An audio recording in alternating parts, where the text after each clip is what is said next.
Ladies and gentlemen, dear guests, let me welcome you here on behalf of the Prague Summer School Project, as well as of Governance Institute, which is organization, partner organization of the event and all of the days of the Prague Summer School Project. I would like to thank the organizers of organizing such a good event and all the days and all the events that will take place, and hopefully I think all of you will enjoy it. I think right now it's a time for opening speech by director of the Prague Summer School, Tomáš Hýle, which will tell you a little bit more. It seems that it will be very entertaining together with music. Basically, by opening speech, I understand something different that I want to tell to you, because opening speech is usually a little bit longer, and there is something within it. Today there will be some message within what I would like to say, but nothing substantial for you right now, because the substance will be coming from speakers. And today I believe that it's really very rare opportunity, because all the way from China came, and at the beginning will be speaking three very senior lawyers. Those three senior lawyers, they are basically working for the strongest and most powerful law firms in China, which is very rare. All of them, they are senior partners, and all of them, they do have more than 20 years experience working with the biggest companies in China. And of course, some of them, they might be starting working with SMEs, for instance, but then, because they were very good, they moved to their firms. So today will be basically two parts. At the beginning, I will be here as a moderator, but unfortunately then I will need to leave. But in the first part, we'll be speaking first Gary Gao, who is a senior partner at Chung-Lun. Chung-Lun is, actually, I don't want to speak about those law firms one by one, because it will be very difficult to find such a strong differences, because all of them, they are very strong. But Chung-Lun is probably from those three the biggest one. And Gary will be basically covering the general commercial issues. So he will be speaking about setting up companies, he will be speaking about investments. What kinds of investments are in China, and how to set up it, for instance, in Shanghai. Then will come Tony Tsang.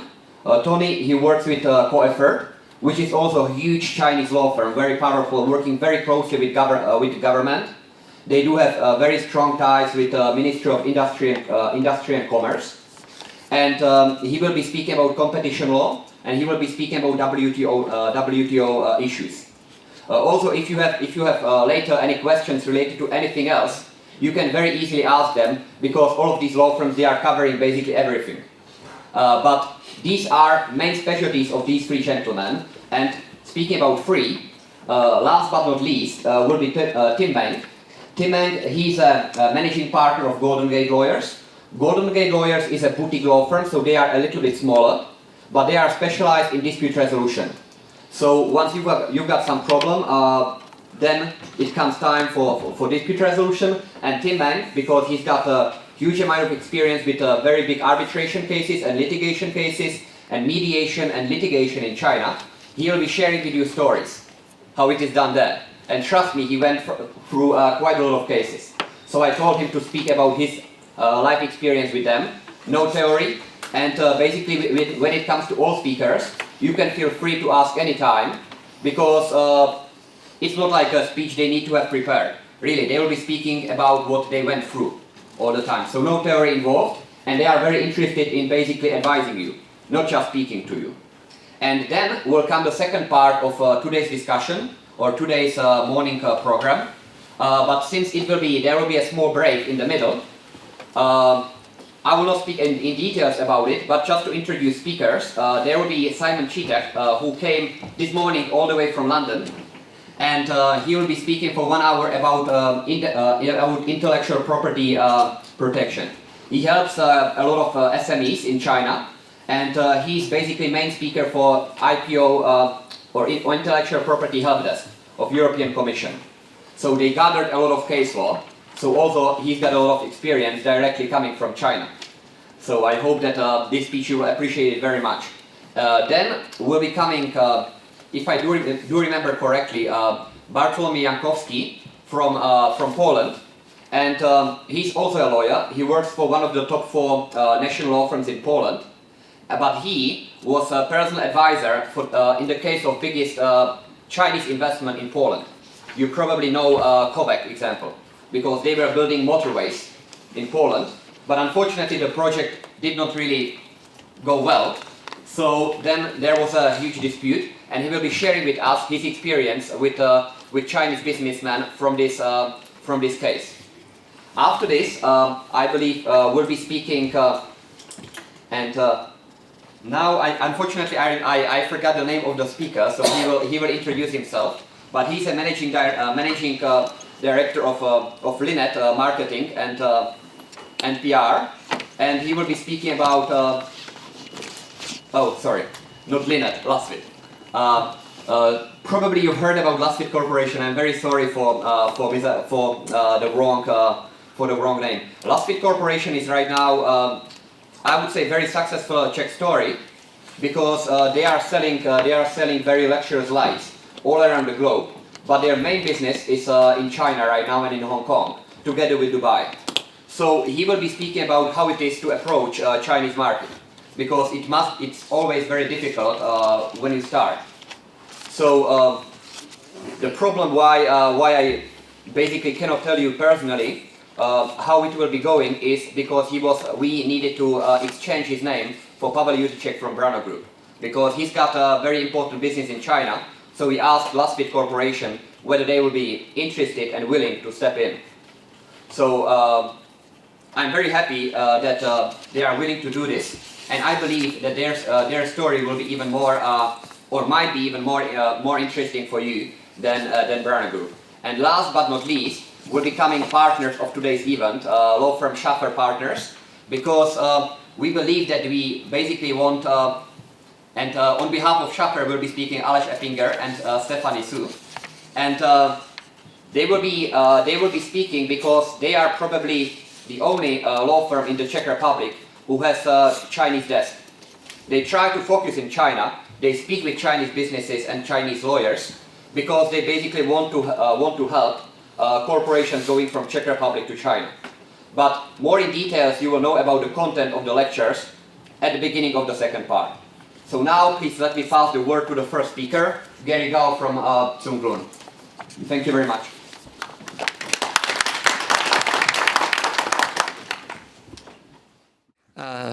Sorry, I cannot find my presentation.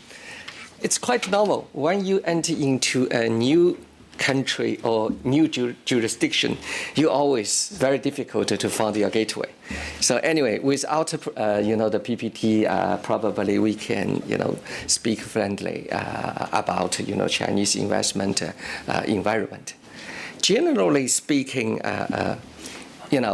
in China, I was told by one of my client, which is a CEO of a huge, U.S. company.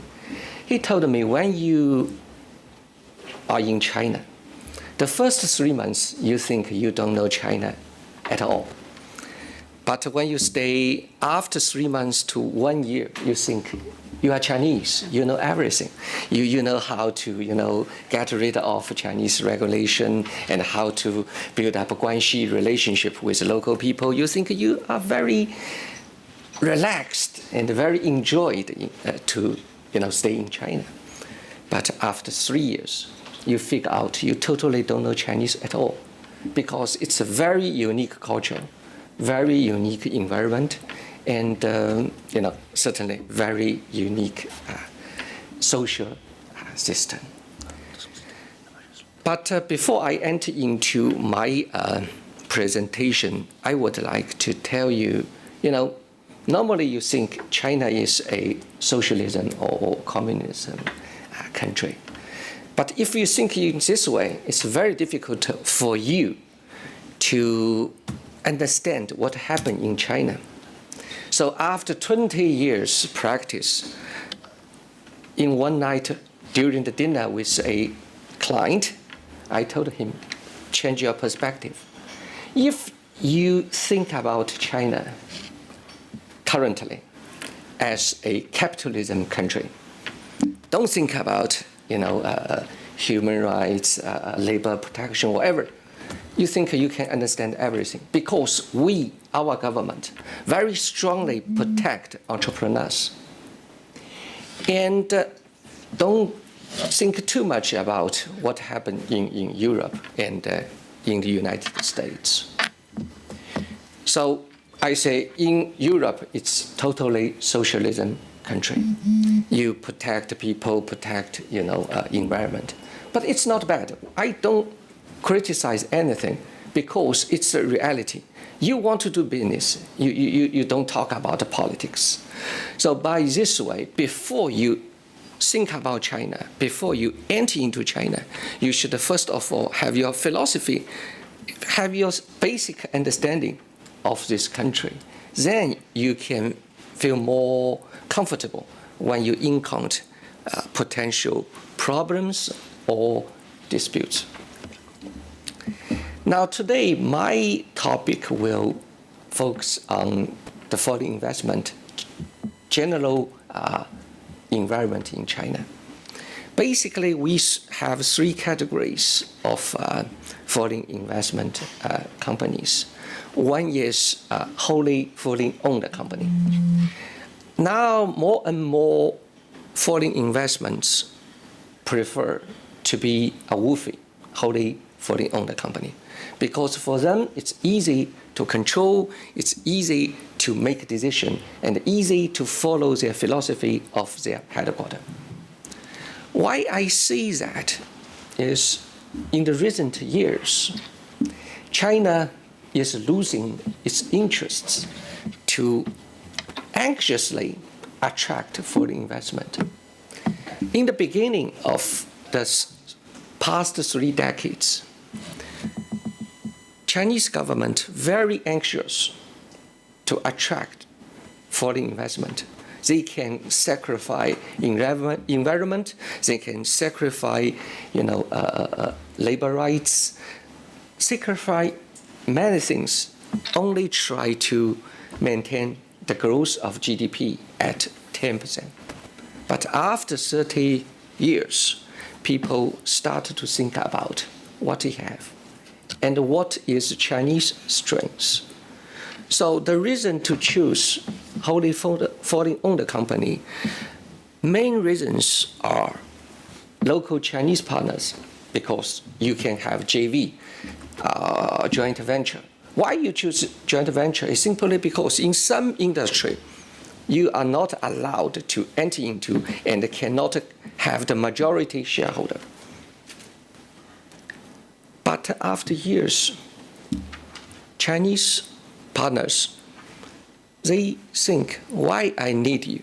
You only give me some money, but I work very hard, daily business, even do dirty things. Now you are clean, you can say, oh, you are very elegant and very socially responsible. But for Chinese people, they work on daily operation. So somehow they try to break up with their foreign partners and terminate the joint venture.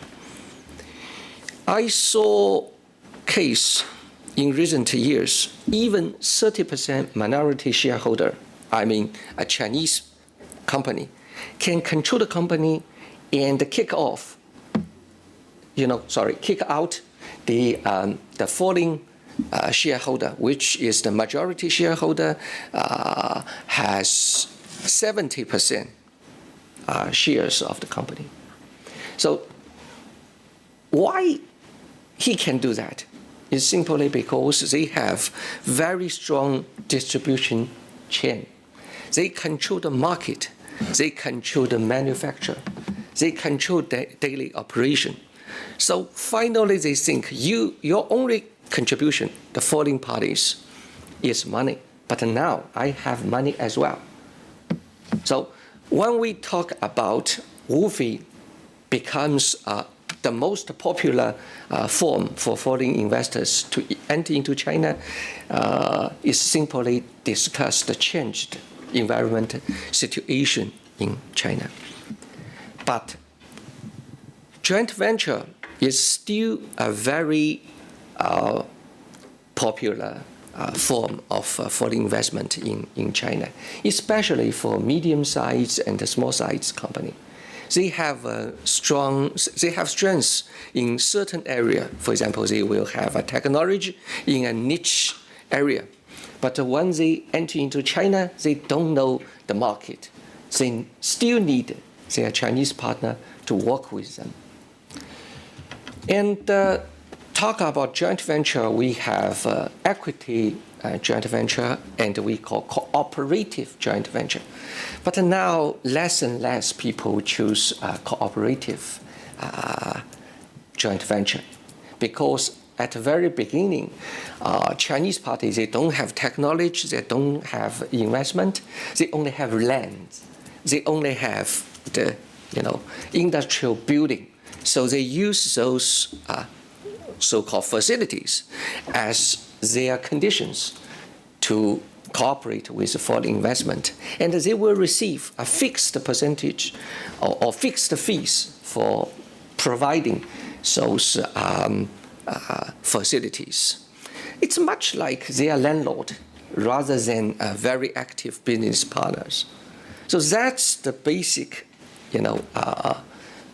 categories of Chinese investment. And now, despite Chinese government still promulgate and alter the categories of industries, that means with those categories, they will tell all the foreign investors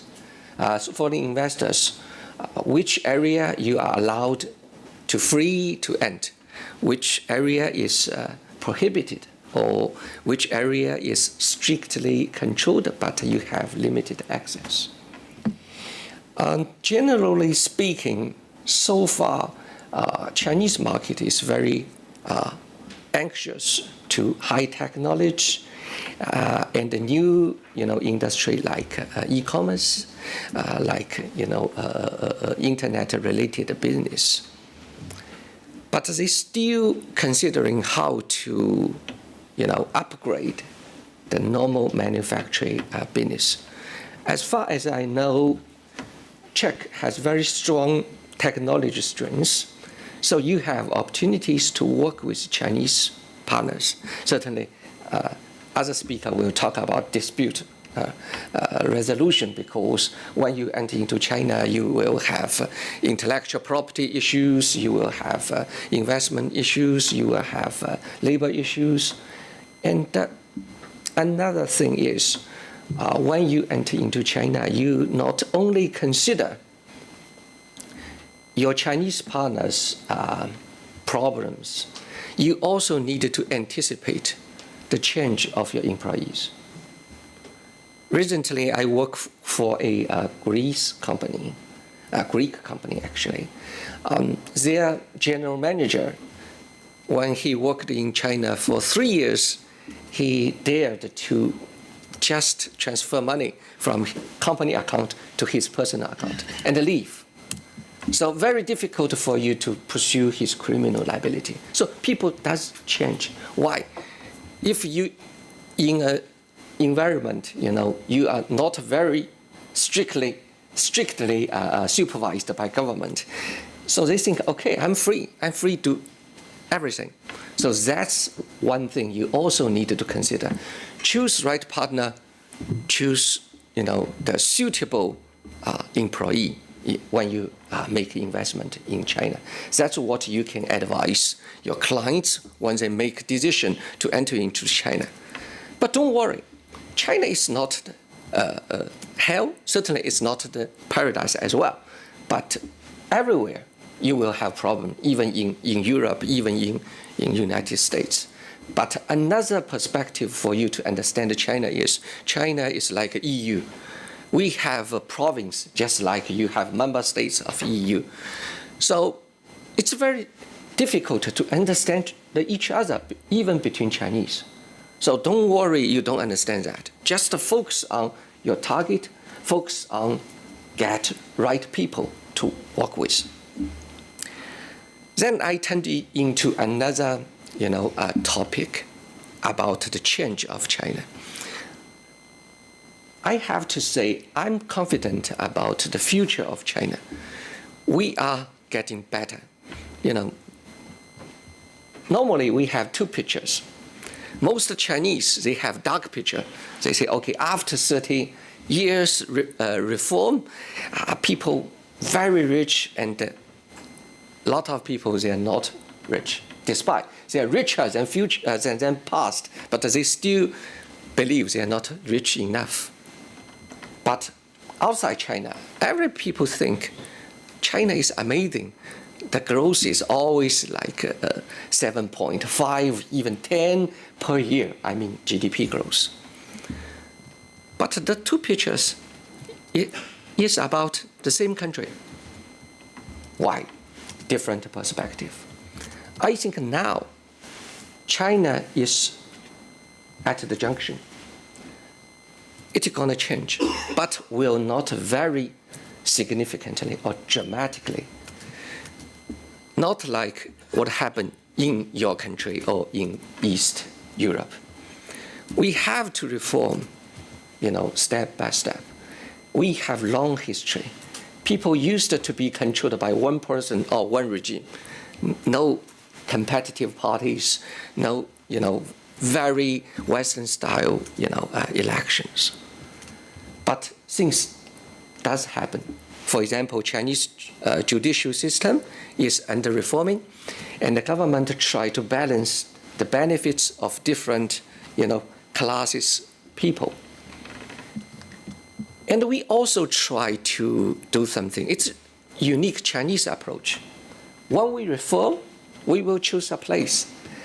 If you have been in China, you will know a very, very famous place called Shenzhen, just beside Hong Kong. You can walk across the street to Hong Kong. That's a city called Shenzhen. But Shenzhen is a small village, only have fishing business 30 years ago. The reason is the communist leader at one night just put a circle in this point and say, okay, we open the door to the overseas. Then this small village become maybe the third huge economic center of China. That's Chinese approach. They will have a very small place, even insignificant place to do test. They will give them a preferential or pilot policies, treatments, so they can do experiment. So with that, if they succeed, they will ask the whole country to follow. So by this way, in China, in Shanghai, we have a pilot zone. We call pilot free trade zone. It's after WTO, event, because now, since some defaults of WTO that, another colleague will discuss with them about that. U.S. tried to enter into PPT, with a lot of Asian countries, free trade, treaty. So by this, China must learn something and must prepare for the change. So by this way, in China, register capital, that means if you want to set up a company, you must contribute, we call register capital, to a capital account, be verified and controlled by government. If you don't contribute, it will commit criminal liability. But now, you only need to declare, say, okay, I want to set up a company, and I want to contribute certain amount of capital into the company. But the contribution can take 10 years as the longest. So it's a big change in China. Second is Chinese government not as usual tell you what you can do. Because in China, this mentality is very important. You only can do what the law specifically and unambiguously tell you you can do. But in United States and in Western countries, they only tell you several things you cannot do, you are prohibited to do, except those prohibition, you are free to do anything you want. But by this, China tried to follow this approach. We have the list. Unfortunately, so far the list is very, very long, but they try to shorten the list.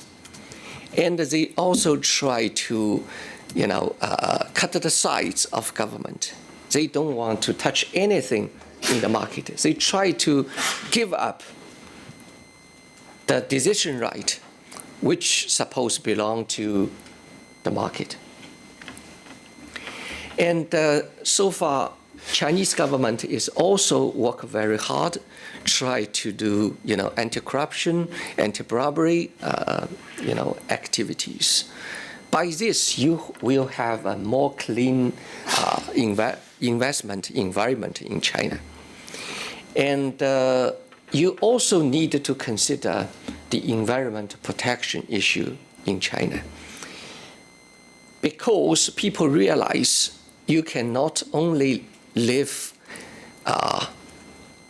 with money without very sound environment. So that's another trend. The third thing is we also have significant change in upcoming years related to intellectual property protection. Very recently, central government announced a decision that we will have an intellectual property court in order to specifically deal with intellectual property disputes. The reason, or the underneath reason, is after 3 decades, Chinese companies have their own intellectual property to be protected. So that's why they try to have a new court and encourage people to take care of their intellectual property rights. That's what I can anticipate. And also, when you do investment in China, another small issue you also need to consider, which is choose a right counsel, maybe not one counsel, several counsel. One thing is, in China, we have full range service law firms. Chinese law firms even start to merge foreign law firms and claim them as an international firm. But we also have a lot of full range service law firm in China. But you need to understand, more and more people will specialize in one area rather than a lawyer can do everything. It's the one thing. The second thing is you need to consider choose a right accountant, right tax consultant, also very important. My experience is a labor lawyer also very critical choice for you, choice for you, because a lot of people will raise labor disputes against you. That's what I can tell you very generally, because time is very short. Probably we can discuss in other events. It's very big and very rough picture. So you can feel free to ask questions. Yeah. So if you have any questions, because we started a little bit later, but still without questions it would basically, in my opinion, doesn't make sense. So if you are interested in anything, please ask Gary.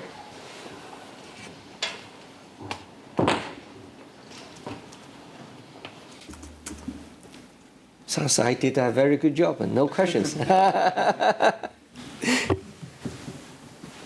All right, so thank you very much to save some time. Thank you.